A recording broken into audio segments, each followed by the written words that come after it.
Hello, everybody, and welcome back into another Prospect Corner here at the Hockey Writers. And we're right into it. I mean, we got preseason coming up. We got training camps all underway.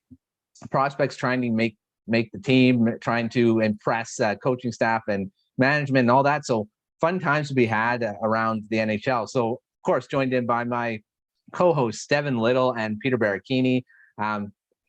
Boys, how is it going? I mean, hockey's back. Hockey is back, and I'm loving it. To coin the phrase, let's do that hockey. We're already in it. Yes, we got, well, like I say, preseason. That we're recording this, there's preseason games tonight. There was preseason games the day before yesterday as well. So, let's get going with it. Before we do, though, of course, to mention the Morning Skate newsletter, morningskate.io. Check that out. Lots of stuff coming into your inbox Monday, Wednesday, and Friday. Really soon coming to you 5 days a week, like normally on regular season. So that's just around the corner. Make sure you're signed up at morningskate.io. Plug in your email, and you'll get that every day once the regular season starts, and just the 3 days. But lots of stuff going on. So that's jam-packed with a lot of stuff that you're probably going to be interested in. So take a look at that. All right. Well, we're continuing our series of segments here where we're going through the division. So we started off with in the Metropolitan Division last week, and we're going to move over to the West, kind of change things up and go into the Pacific Division, which has some pretty good prospects. We've talked about quite a few of them, Shane Wright, Matty Beniers amongst them, Mason McTavish, but we're not going to talk about those guys.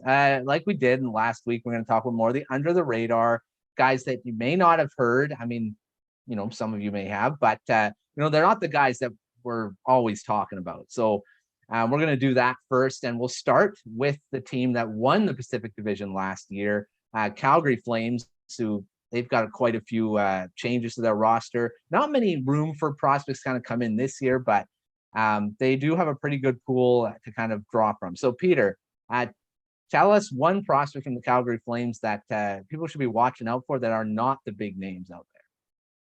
Yeah, I'm immediately going to Connor Zary. This is a guy who had a really strong, junior career. 2019-20, 86 points, 38 goals.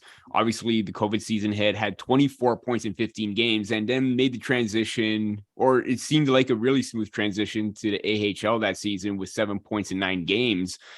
But in his second season, he kind of seemed to have fallen off. And I think maybe this is not necessarily a panic button situation for Zary, but he needs to show a little bit more consistency and a little bit more pace at the pro level. And that's not to say that, he's, already going to call it like a boom or bust situation for him, because he's got a really, heavy and lethal shot, great accuracy, and he's got like that two-way game and style to his play as well. So he's got a lot of offensive upside. It's just if he's able to try and increase the production a little bit and the consistency, he's definitely one guy that you need to keep a watch on, because obviously a lot of the names are going to be, or a lot of the guys are going to be on Coronado and Peltier. Zary's still in the thick of things as like one of the top 5 prospects in the Flame system. He may have been bumped down, but he's still someone to keep an eye on. Yeah, Connor Zary was one of their, I don't know, he is probably still one of their top prospects. It's just, he's kind of fallen off. He had an okay season last year, but, their prospect pool's not like up there, but, the spots that are available, you're going to have to really impress to get them, because probably the first guy that's going to get the roster spot is Pelche, who we've talked about. Zary's going to battle, I'm sure, in training camp preseason, but I think he's probably going to have to impress more in the AHL this year, kind of earn some call-ups whenever there's injuries, and be that first guy that comes up rather than being kind of in the mix. So he's got to really impress this year. I do agree with that, but still a skilled player. Just real quick here, kind of a weird comparison, but it kind of reminds me of the Sebastian Cossa situation in Detroit, where he's undoubtedly still one of Detroit's best prospects, but he didn't have the year that you maybe wanted him to have, and he's got to kind of have a rebound season to reestablish himself as that top tier caliber prospect. Yeah. Like I say, he's still up there, so he's just got to kind of come up and pull ahead of the pack, I think, this year, and that's That's in the AHL, a new AHL team. So exciting down, closer to home as well, or closer to the parent club. So it's going to be a little bit easier to get called up and not having to travel as much. So that's going to be interesting to watch Zary this year. All right, well, let's move to the team that everyone's kind of thinking will win the Pacific Division this year, the Edmonton Oilers. And they've got a pretty good, again, another pretty good prospect pool, lots of under-the-radar prospects, I think, that a lot of people may not know about. So, Devin, give us a name that everyone should be watching. Yeah, to your point there, I do think that the Edmonton Oilers kind of have an underrated prospect pool. It's not like overflowing or anything. No one's gonna mistake them for a rebuilding team, but they've got some guys that seem destined to help out Connor McDavid and the gang in the coming years here. So look out. And the guy I want to focus on this time is Tyler Tullio. A nice little role player coming out of the 5th round of that 2020 draft. Not the biggest guy, 5'10", 165, but he's kind of a heart and soul type of player. When I was doing my my little research on him back during his draft year, he reminded me a lot of Darren Helm. Obviously some Red Wings bias going in there, but Darren Helm made a career for himself by just being an elite bottom 6 player. He didn't put up, bunches of points. I think he had a career high of 36 points. But he was responsible defensively. You could put him out there in just about any situation and he could complement the players that he was there. And he was just super reliable, and you knew that he was kind of one of those leaders without a letter on the team. And I think that's the type of player that Ty Tullio could be for the Oilers as well. It also helps that he's actually from Detroit, Michigan. So shout out to the Michigan boy. But he last year with the Oshawa Generals of the OHL, he had a really solid year with 86 points in 65 games. That includes 42 goals. So the dude has some offense in his game for sure. I just think that as he kind of climbs up the ladder, his offense is not going to, it's not going to translate as well. And he's going to find himself more in a support role. He's supposed to be, he's poised to start his professional career this year in the AHL with the Bakersfield Condors. And I honestly think he might impress some people. I don't think he's going to get a call up this year. You never know. But I think that he's going to be somebody that, by the end of this season, people are going to be talking more about that Tullio kid coming up in Edmonton. So I think, Tyler Tullio is definitely a name to keep an eye on as far as the Edmonton Oilers are concerned. Yeah, I mean, he's a guy that, again, flies under the radar from some of the other bigger prospects, but we've said this multiple times, you need those guys. And, Darren Helm, he's been part of teams that have won Stanley Cups now 2 times. And he's been a bigger part of the last one, I think, as a role player. And, in Detroit, he was kind of more of he was obviously younger, wasn't one of the bigger guys on that team, but, and that's just one of, and you need those guys to win. So keep an eye on Tullio, because I think, I agree. I think he's going to be one of those guys that could potentially be a difference maker in the playoffs and be that role player that makes a difference. All right, moving to the LA Kings, who I'm going to focus on a guy that used to be a Vancouver Canucks prospect, and Tyler Madden. And, he was injured in his first, got injured in his first pro season in 2020-21. Obviously, that was also the COVID year, which, I mean, it's always tough. It's always tough that year to get anything. So I played only 14 games that year, 5 points. And then, this year he 48 games and had 14 goals, but a little bit better. Not something you want to see a bit more from a guy that's supposedly one of their, I don't know if it's a top prospect, more that mid-tier. On the Canucks, he was obviously a top prospect because their prospect pool isn't that strong. But I still think he's got a future in the NHL, because he had such a great couple seasons at Northeastern. Had 19 goals, 37 points in 27 games in his final year there. And they got traded in the Tyler Toffoli trade, which ended up getting nothing for the Canucks. So now it's just LA getting that nice prospect. And I believe they got a 2nd-round pick too. But Madden is one guy that I still think he's going to be able to kind of crack the lineup as again, more of that 3rd-line center. That can potentially, score 15, 20 goals a season, which is not bad. I still think he has that potential, and hopefully gets a call up this year in LA, because I think he deserves to have some time in the NHL. I know people always say it's like you got to prove that you can, but I think he just needs some time to see how he can, adjust to the NHL and see how the speed of it and all that. So I'm also looking for him in the preseason in LA to see what he looks like amongst the NHL players. But I mean, having a pretty good season in the AHL last year was a good step in the right direction. So keep an eye on Tyler Madden, who's the son of John Madden. So he's got some good bloodlines in that type of player, being that good third line guy. I know Madden, I think, was a second line guy in New Jersey for a bit, but Selke calibered forward. So if he can be just a little bit of his dad, I think LA's going to be happy. So keep an eye on Madden. All right, let's move to the Vegas Golden Knights, who, again, we've harped on this quite a bit. Their prospect pool is not the strongest, but Peter, you have one guy that was that they have prospects. Wait, they have, yeah, they have some. So Peter, give us a name that everyone should be kind of watching out for the Golden Knights. I mean, probably kind of upwards in their top prospects, but who do you have?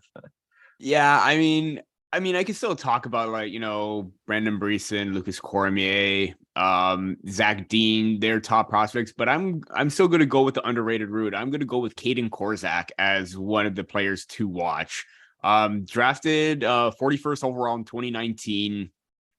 I mean, you look at his size, 6'4", 192 pounds. You think that, you're going to see a lot of offense from him as a big, mobile defender. I mean, he is mobile, but he's not going to put up the offensive numbers that you may hope, but he's very good defensively, in transition, very great at taking away the lanes, great gap control, separation with the puck and the player to regain control and then transition out, because he's a very, very fluid skater for his size.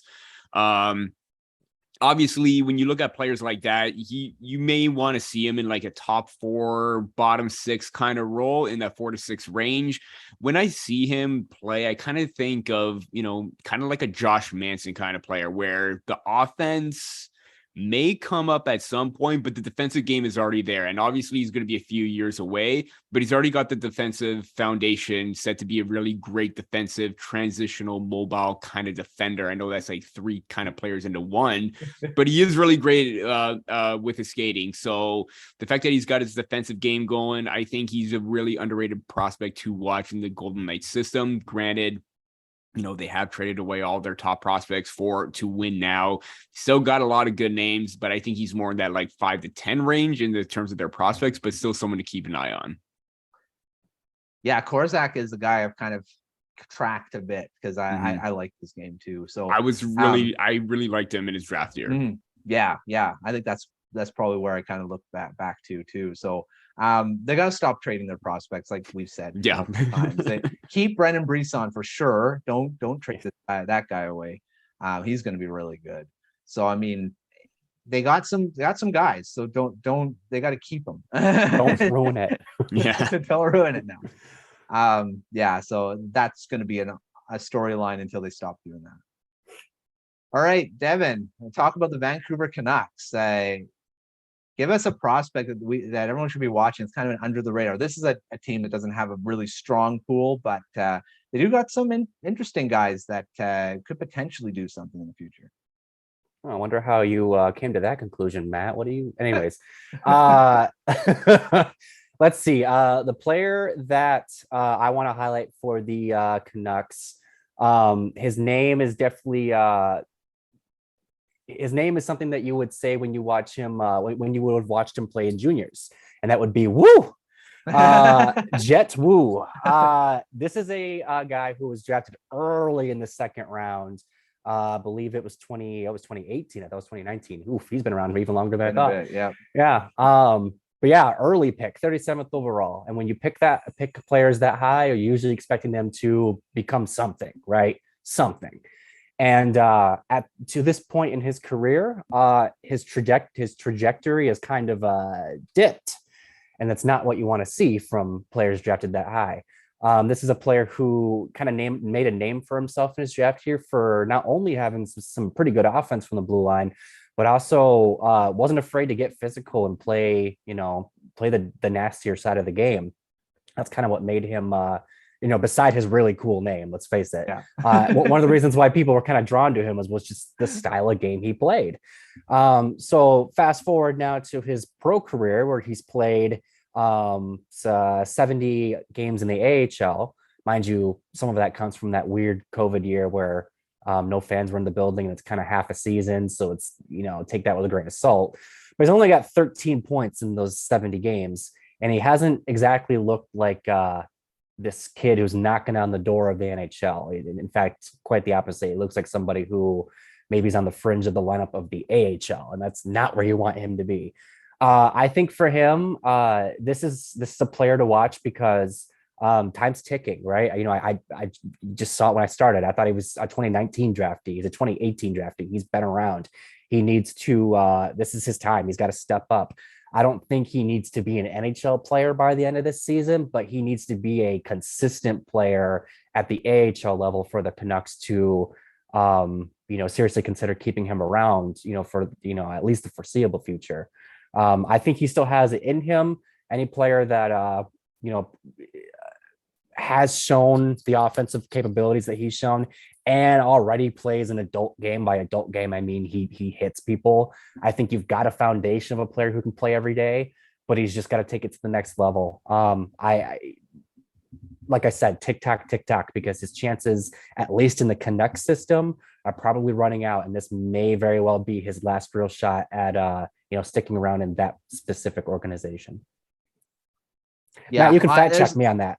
Yeah, no, it's true. I mean, the thing is, I've mentioned him in some of my articles already, where he's got to have some time in the NHL this year, and even just a few games. I mean, I know don't give it to him if he doesn't deserve it, but I think you got to see what he looks like at the NHL level. I mean, preseason games are one thing, but you're usually not up against the top guys. Like he's playing tonight, but he's playing in the split squad game with a bunch of other prospects. So he's not even with the main group. So it's gonna be interesting to see what he's looked like after a summer of training and all that stuff and working on things, because he ended the season on the fourth line as a forward AHL. So he wasn't even playing defense. And that's not a good sign. I mean, they still see him as a defenseman. I mean, Ryan Johnson, who's the head of the player development, he said that they still see him as a defenseman. So that don't worry that he's, they think should be being a forward, but he's got to show some consistency in his game. I mean, he may not turn into an offensive dynamo in the NHL, but he could turn into a guy like you just mentioned about Josh Manson. I think he could potentially be a type defenseman like that.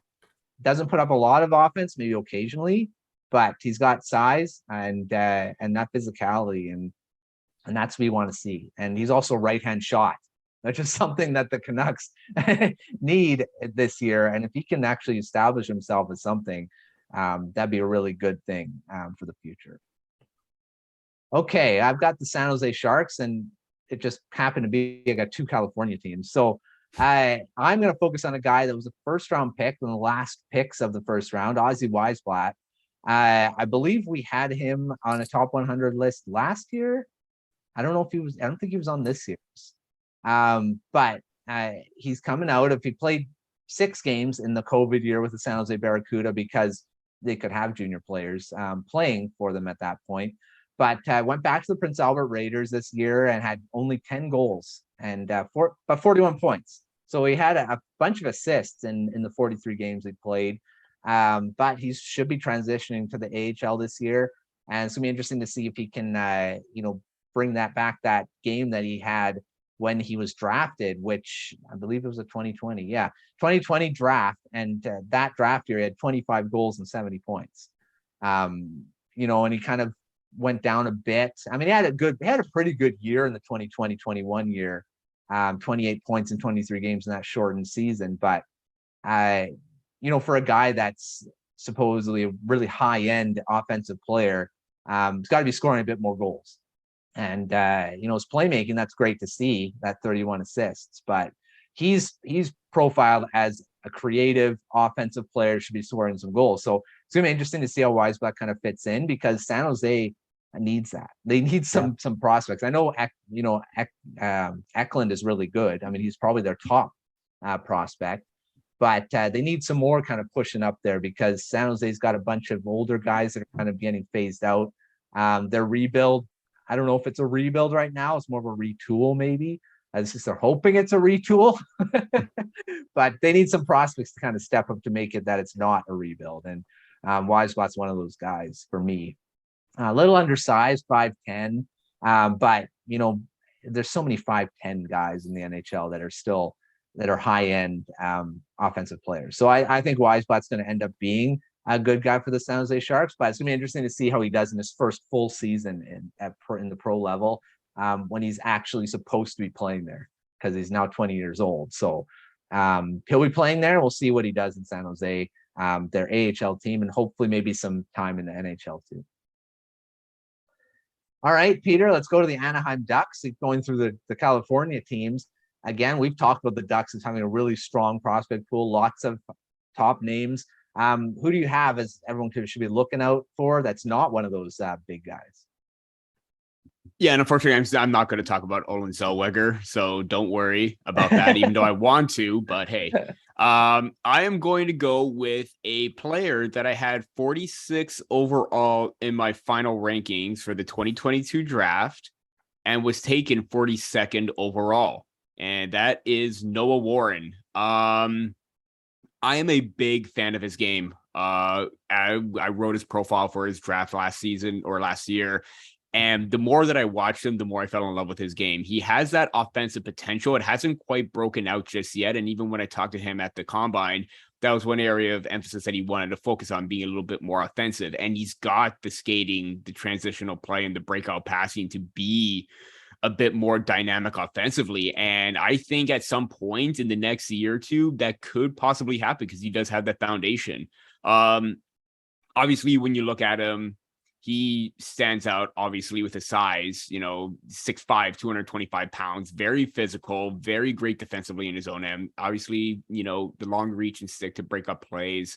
Again, has that defensive game already. If he's able to round out his offensive game and get a little bit more production in, I think the Ducks have a really great underrated defender on their hands. Obviously, you look at Drysdale, you look at Zellweger, going to be those main offensive guys. But if you could get a little bit of offense from him every now and then in the future, in that, middle six role for the Ducks defense, I think they got a really great player on their hands. And I was a big fan of that selection as well. We kept talking about Anaheim Ducks getting guys, not just high-end guys, but guys in the lower rounds that, why are they able to get this guy? But yeah, Warren was the guy that I thought dropped a lot for a guy that, I think I put him as a higher end prospect too. So Ducks getting another good defenseman to add to their system. They already have quite a. So he'll be interesting to watch in his development this year. All right, Devin, let's talk about the team that finished last in this division, the Seattle Kraken. They're not rebuilding, they're building. I mean, I'm hearing that word rebuild, but they're not. They're not rebuilding. They're still building their team. Yeah. So they've got a pretty strong prospect pool for a team that's just going into their second season, though. So who do you have that we should be looking out for that's not named Matty Beniers and Shane Wright? I thought he was going to say Shane Wright. Turns out some people need to relearn what the term "re" means, right? Yeah. But let me tell you, if there's one organization out there that I think might actually read my my work in the prospect sphere, it's the Seattle Kraken, because I didn't write a ton of prospect profiles for the 2022 draft. But two of the guys I did write about were drafted by the Kraken. So let's talk about one of them, and that would be winger Jani Nyman. This is a player who really stuck out to me, not only because of his offensive game. I mean, that's what kind of stands out about him above all else, is just his offensive game. He's got a really good shot. He knows how to use it. And he is a little bit of a bull in a china shop when it comes to playing in the offensive zone. That's what you love to see. But he's also big. Like, this is a 6'3" player standing at 215 pounds, and he's still 18 years old. Plenty of room for him to grow physically and obviously skills wise. In the he's already going his season in Finland over in the Liga. He's got 2 goals in 4 games, so he's already showing that he can put the puck in the back of the net just like he did last year. And this was a guy that they got in the late second round of the 2022 draft, 49th overall. Good job, Seattle. Thanks for reading my piece. And this is a player that I think, I think he'll take some time. I don't think he's, a year away from being in the NHL, not by a long shot. But I think that when he does kind of make his way over to North America and starts his career over here, I think he's going to be a player that finds his way to the NHL sooner than later. And it's because of his gifts in the offensive zone. I think that he has that innate ability to put the puck in the back of the net. And when you can do that, there's a lot of doors open for you to, get into the NHL. I am hard pressed to say what caliber of scorer he'll be. I don't think he's going to be Ovechkin. Nobody is. But I also think that he has a lot more talent. He has the talent to be a perennial 20 goal guy, especially down the lineup. And I think this is a guy that, like I said, he's off to a good start over in Finland. I'm really curious to see how his season plays out. If he has a dominant year, he might, come over to North America either at the end of this season to finish out the year in the AHL or to start next year. It all depends on how he plays and how Seattle wants to handle his development. But like I said, stood out to me a lot when I was, looking into him and writing my prospect profile about him. He's got a lot of physical tools and skills that make him a tantalizing prospect. And I understand why the Kraken got him when they did. He's just got to put it together, be consistent about it. And I think, as long as he does that, he's going to be joining that core that they're building around Matty Beniers and Shane Wright, like you guys mentioned. Yeah, and that's just one of many guys that this team is really, they're going to be really good in like 5-6 years. And for a team that like we said, they're doing it the right way. They're going through the draft. They're not going crazy like the Vegas Golden Knights. So we got 2 blueprints of how to do this right and wrong. So completely opposite ends of the spectrum. Yeah, that's right. So it's going to be interesting to see how the Kraken kind of pull those prospects together, what they do with them, and how they all develop. And just to mention, make sure you're following Sean Raggio's prospect report, because he does a really good job of tracking these guys throughout the season. Did that last year. Make sure you're just keeping out for that if you want to keep track of the Seattle Kraken prospects. If we don't mention them on our show, he's definitely going to mention them in that report. So take a look at that. All right. Well, let's finish this off with what we did last week with the Metro. This one has quite a few good prospects that are playing this year. So start with you, Peter. Who do you see as having the biggest season from this division? I know there's some obvious names, but there's also a few that could kind of flip-flop. So who do you think? Yeah, I mean, it's kind of hard not to pinpoint out Matty Beniers. I mean, really. I mean, if we're talking about perennial like Calder Cup favorites right now, and we're knock on wood, not trying to jinx anything like we did with Cole Caulfield last year, but he is my favorite to win the award. And obviously with his production coming over at a young age with the Kraken in his short stint, he looked absolutely fantastic, just 1 point off a point per game. So one would have to think that he's going to carry that momentum over into preseason right now, into the regular season. And yeah, maybe the Kraken may not be the top team again this season. You're probably looking at another top 10 pick, but at the same time, or even top 5, but at the same time, you got a lot of hope to look for in Matty Beniers. And I think he's going to carry the load offensively for them being their top line center, because that's the big reason why they drafted him when they did. And now that you got Shane Wright in the fold as well, you got a solid top 2 foundation for the future. But I think Beniers is going to be fantastic this season. Watch out for him. I mean, I know it's kind of obvious, but he's going to be very dynamic, and he's going to be very special for them this season. Mm-hmm. Beniers, there's some really good, like we have Mason McTavish in this division too. So. Yep. Interesting. So Devin, what do you have? Do you got Matty Beniers is the one having the biggest season here, or do you got someone else? Yeah, just real quick. It wouldn't be the worst thing in the world for the Kraken to get another top 10 pick. Like we say, they're building through the draft. And as much as they've got their two top centers, they got to work on that defense and goaltending. So more top picks are not the worst thing for this franchise. Yeah. But like Peter, Beniers is my favorite for the Calder trophy this year. So I gotta stick with Beniers. I gotta stick to my guns here. And I just think I'm very confident in it, and it's because of his 10-game sample last year. You know, if it was kind of like a so-so wishy-washy thing, maybe I'd go back and forth, maybe go to McTavish, maybe others. But 9 points in 10 games on a team that was not good at all last year, that's something to take note of. I think he's going to have a real good season. I think he's going to have some really talented wingers alongside him too. I just think that not to say that others aren't, but I think that he's really set up for success this year. And I think that that's a big reason why he's my pick for the Calder trophy heading into the season. Yeah, I like everyone knows I love Matty Beniers. So he's definitely my pick on this one. I love Mason McTavish too, but Beniers is the Kent Johnson of this episode.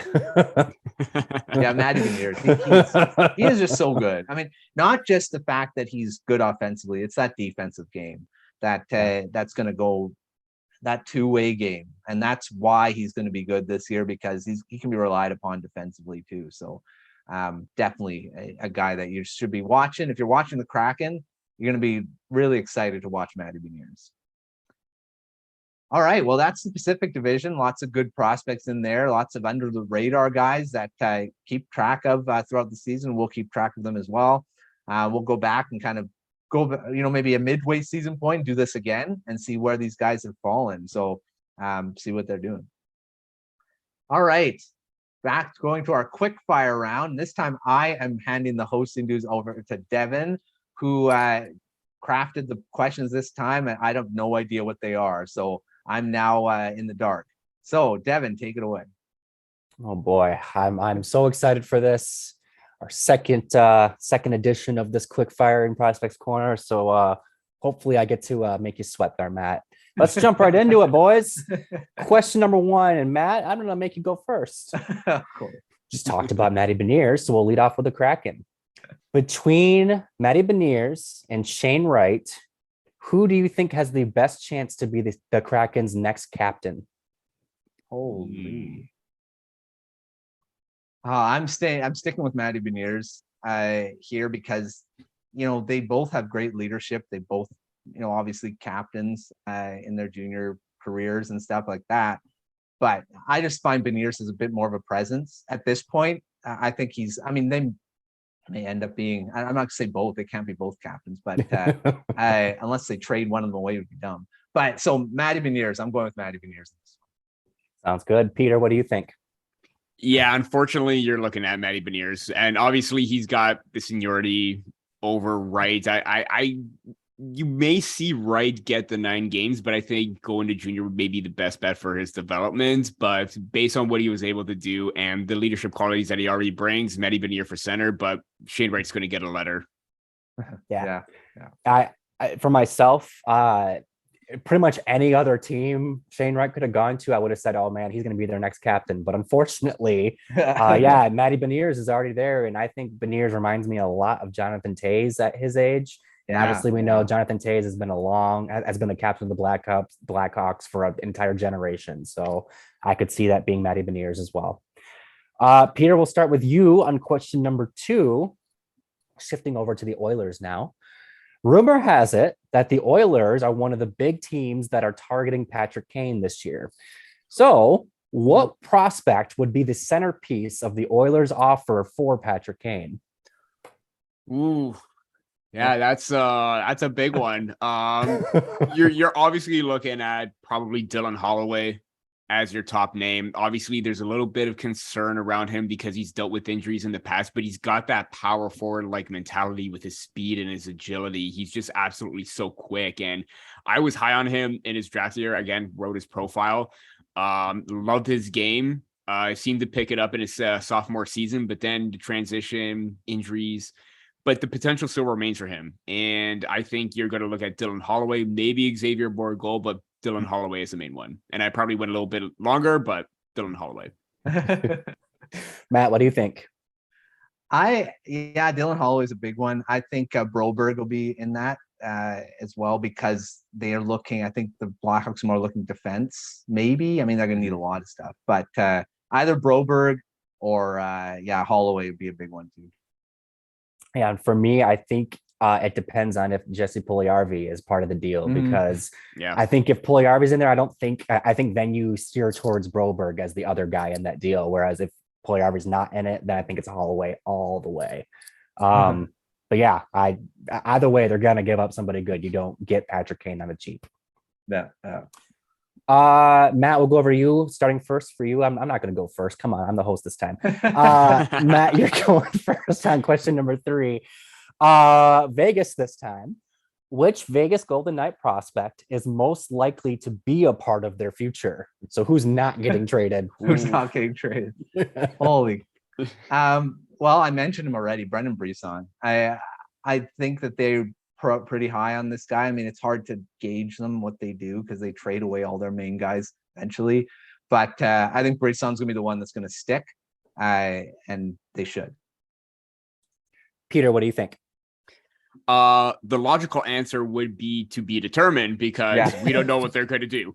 But if I had to pick a player, it would probably be Lucas Cormier. They lack, mobility and a really solid puck moving defense. Well, obviously they got, Alex Pietrangelo and Shea Theodore, but top tier prospect, defenseman that can move the puck well in transition, and Cormier does just that. So he's one player that I think that they should probably hang on to and not use in a trade. Yeah, for my part, I agree with Matt in the sense that Brisson is kind of like the obvious, why would you trade this guy? But also it's kind of Vegas's MO to trade those guys. I would have said the same thing about Peyton Krebs last year. So I feel like Brisson's definitely getting traded. So I'm going to go with Peter and say Lucas Cormier has the best shot at being a long-term Golden Knight. Good Lord, that team needs to hold on to their prospects. All right. Peter, starting with you on question number 4. We're kind of lumping in the California teams on this one. Rank these 3 players based on how many points they'll have this season. So 1 to 3. Okay. Quentin Byfield. He's not a prospect, but he's young. Mason McTavish and William Eklund. Ooh. McTavish 1, Eklund 2, Byfield 3. And again, it's not a knock on Byfield. I think the viewers know how much we love Quentin Byfield on here. I think that, he's going to be further down the Kings lineup compared to McTavish and Eklund. I think they're going to get more of that top 6 opportunity than him. It's a key thing to consider here. Matt, what do you think? I'm going to switch it up a bit. I go Mason McTavish. So I'll Mason McTavish first. And I'm saying Byfield's going to get a bit more of a chance this year, because they want to see more from him because of his injury problems and stuff like that. So Byfield 2, and then Eklund for 3. I'm not as confident in Eklund getting a lot of minutes. I feel like he may be destined for the AHL.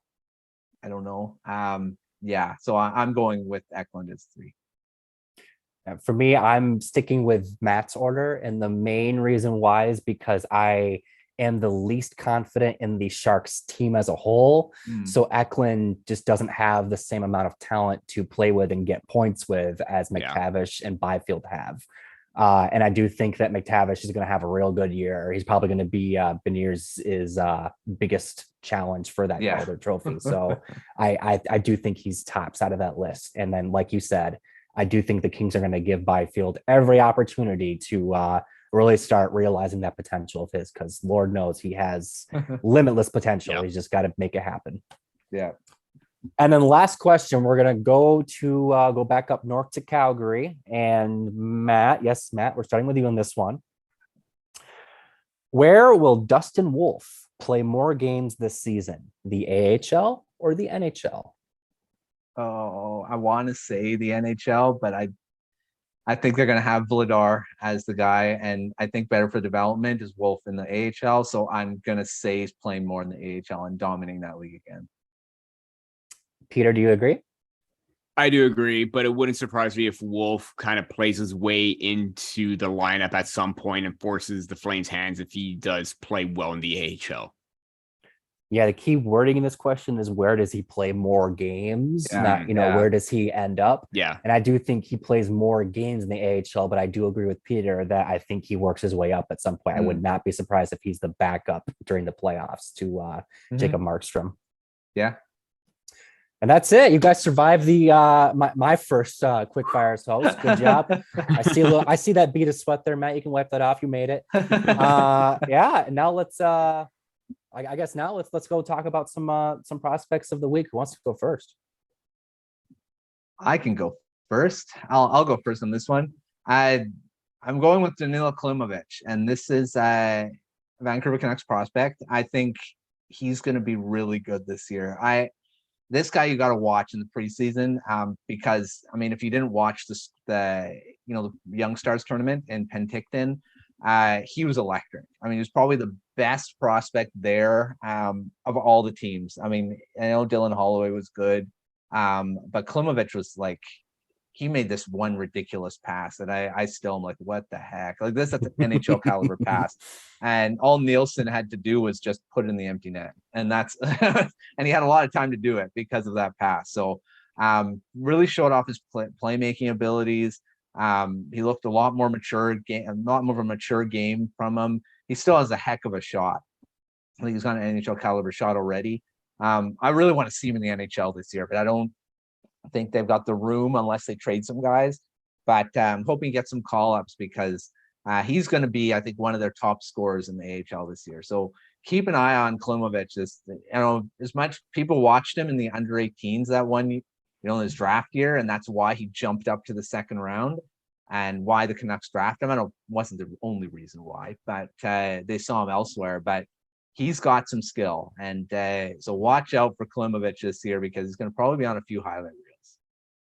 Yeah, and I guess I should have introduced this a little bit better. We're for our prospects of the week, we're talking about the teams we cover here at the Hockey Writers, and we're talking about prospects to watch during the preseason. So who could really stand out during the preseason? Obviously, Matt just like Klimovich. Now let's hear who Peter's got. Peter, who's your prospect of the week? Well, now that we're going by team, I know I probably mentioned him last week or probably the week before, but I'm still gonna say Alex Steeves. I mean, already obviously with the split squad games with the Maple Leafs, in the first game, he scored 2 goals. One of them was off a really great deflect in front of the net to get one by Cam Talbot. The other one was an empty net goal. And I know that, we shouldn't celebrate empty net goals, but the work ethic that he had to maintain speed and maintain that separation to break away from the defender to get in and score that empty net goal to give him that extra insurance was huge. And during the rookie tournament, I was absolutely captivated at how quicker he got. I knew last season he was very fast, and then he had another level to his skating and his ability right now. And he's very aggressive and tenacious in the corners, something that the Maple Leafs could use this season. And I think he's off to a really great start in the preseason. So I probably mentioned him last week as my prospect of the week, but he is now my prospect of the week again, back to back. So the reigning champ is what you're saying. Yeah. That has never happened. So congrats, Alex Steeves. All right. Now for myself, I'm going to talk about somebody who I know we've talked about a few times on this show. We talk about a lot over on Grindline, but it's hard not to talk about him. He's just so darn big. Elmer Soderblom really impressed me over the last couple of days at training camp. They were doing 3-on-3 drills one of the days, and he was skating on a group or a line, whatever you want to call it, with Dylan Larkin and Tyler Bertuzzi, and those are obviously 2 of their best forwards. And Soderblom was the one who had this individual effort where he scored, and he did literally everything. He got the puck, carried it around the crease, beat off a couple defenders, and then beat the goaltender, and then Bertuzzi and Larkin just skid up to him, and they're both like, wow, and they give him that hug when he scores. So when when Soderblom's making an impression on those 2 guys, he's doing something well, something well. And then also Michael Rasmussen talked to the media one of the days, and they asked him who's bigger, you or Elmer. And Rasmussen, who's 6'6", mind you, and 220 pounds or something like that. So he's a big dude. He goes, oh, that's a big boy. Elmer's bigger. So when Michael Rasmussen says that you're a big guy, let me tell you, you're a giant. Soderblom, with his size, with his skill, he's even like surprisingly mobile considering how big he is. He's kind of a unicorn. Like you don't see players like him come up through any system. So I firmly believe he's going to start the season in the AHL, but I would not be surprised if he's in the NHL by the end of the year, because the dude just has a very unique skill set and already is impressing players that are core pieces of the Red Wings right now. Yeah, Soderblom's gonna be so good. And of course, the Swede. That's just Detroit's MO, and it's gonna be fun. And Vancouver seems to be going Russian lately. Not just prospects; they've got some free agents that they've been signing. Russian guys. So, and it's gonna be fun to watch all these prospects throughout the year, because they're already showing some stuff in the preseason. So what can they do in the regular season is the big question. If they can get some NHL games, which is the big thing. All right. Well, thanks, Devin, for hosting the quick fire and the last segment there. And we're going to hand it over to Peter next week. He's going to grab the quick fire segment and give us some questions. So we'll have some fun with that. But thanks for joining us for another edition of the Prospect Corner here at the Hockey Writers. Make sure you're checking out all the prospect coverage that we're going to be doing the next, all of the year. Draft coverage is coming up again, and it seems like we just did the draft, but we'll be preparing for the next one. It's coming up really soon, and World Juniors and all that too. So that's coming up really fast. And October is just around the corner, which means, what does that mean? NHL hockey and junior hockey and all this stuff. We're going to be watching so much hockey this year, and it's going to be fun. So check out all that. Make sure you're checking out all the playoffs. Playoffs are coming too later. All the preview season preview. Here before you know it. Way too far ahead. All the season preview stuff we've got going on at the Hockey Writers. We've gone through about half the teams, so we're going to package some together because we're getting up to the regular season. So the remaining teams will probably do 3 or 4 in a row in those. So make sure you're checking out that, hosted by Kyle and I do that. Season preview shows that we just dropped the Toronto Maple Leafs preview. So check that out, and make sure you're checking out all our articles on thehockeywriters.com, Morning Skate newsletter at morningskate.io, Monday, Wednesday, and Friday, and back to the regular Monday to Friday once the regular season starts, which is just coming up in about a couple weeks. So lots of hockey to be watched and played. So check out all that, and we'll be back with you next week when we're going to go through another division. We'll do the Atlantic. We'll do the Atlantic next week. Talk about Toronto Maple Leafs will be in there. So check out for that next week, and we will see you next time on Prospect Corner.